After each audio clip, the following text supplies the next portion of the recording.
Habang ako'y nagbabantay sa ating munting tindahan, aking ngang naalala ang sabi ni Mr. Manlalakbay.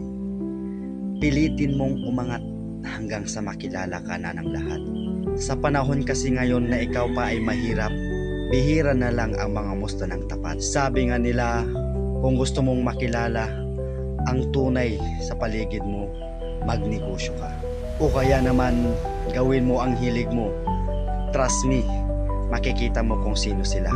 Sabi pa nga ng iba, mas marami ang makakasama mo sa araw ng tagumpay mo, kumpara sa panahong matumal at kahapong malumbay. Aking naalala na sa Pilipinas nga pala tayo. Welcome sa mundo ng buhay. Bawal ka umasinso, maraming magagalit. Pero hindi yun biro, yun talaga ang totoo.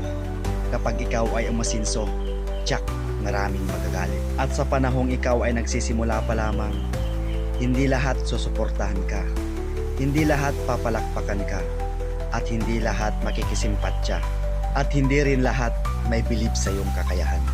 Bilang isang negosyante, parte na natin ang may madaanang lubak-lubak. Kung ikaw ay nadapa noon, pilitin mong bumangon ngayon. Ngunit sa laban mo sa iyong buhay, asahan mong may bukod tanging sumusubaybay sa iyong pagbagsak, ang kanilang hinihintay.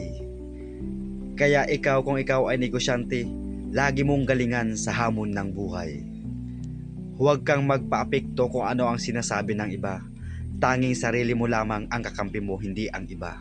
Magtiwala ka sa sarili mong kakayahan. Magpatuloy ka sa sarili mong laban. Ipakita mo na ikaw ay palaban. Isama mo si Lord sa lagi mong laban, para panalo sa iyong buhay, iyong makamtan.